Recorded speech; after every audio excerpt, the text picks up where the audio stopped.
Good morning सगळ्यांना। आज आम्ही आलो होतो काव्याला घेऊन हॉस्पिटलमध्ये, कारण तसं काही विशेष नाहीये।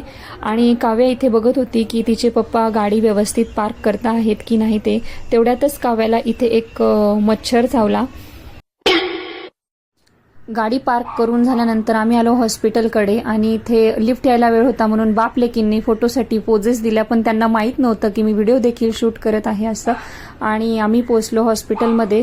तिथे गेल्यानंतर काव्याला डॉक्टरची भीती वाटत होती। ती भीती घालवण्यासाठी आम्ही तिला चष्म्यांच्या काउंटरकडे नेलं आणि तिथे एक मान हलवणारा लाफिंग बुद्धा होता, ज्याच्याशी ती गप्पा मारून खूपच खुश झालेली होती आणि ती मलाही दाखवत होती की बघ तो लाफिंग बुद्धा कशी मान हलवतो आहे।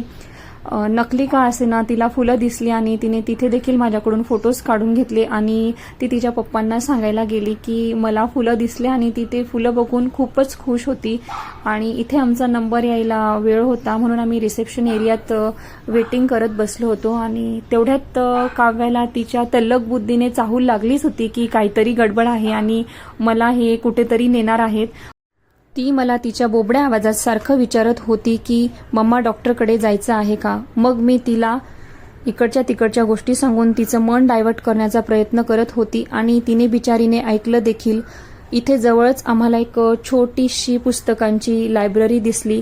मग इथे काय, पुस्तकप्रेमींना पुस्तक वाचण्याचा मोह आवरला गेला नाही।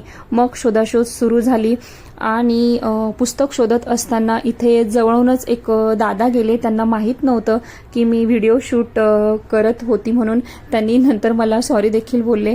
खूप प्रयत्नांनंतर इथे एक पुस्तक भेटलं, पण ते वाचायला काही मिळालं नाही कारण की लगेचच आमचा नंबर आला होता। डॉक्टरांनी आम्हाला बोलावून घेतलं होतं। आम्ही गेलो डॉक्टरांच्या केबिनमध्ये। तिथे काव्या लागली रडायला चेकअप करत असताना। चेकअप झाल्यानंतर हॉस्पिटलच्या बाहेर चमचमती बुटं घालून काव्या खूप खुश झाली। मेडिकलमध्ये बिलिंग काउंटरवर तिचे पप्पा बिल करेपर्यंत काव्या इथे बघत होती की अजून पप्पाचा खिसा कसा खाली करू ते, पण मी तिचा तो प्लॅन काही सक्सेसफुल होऊ दिला नाही। त्यानंतर आम्ही गेलो एका कपड्यांच्या शॉपमध्ये, कारण की आम्हाला काव्याला घ्यायचे होते थोडेसे कपडे। आम्हाला हवे ते कपडे घेतल्यानंतर आम्ही निघालो घराच्या दिशेने। तर असा होता आजचा आमचा हा मिनी व्लॉग। कसा वाटला तुम्हाला नक्की कमेंट करून सांगा। Bye bye.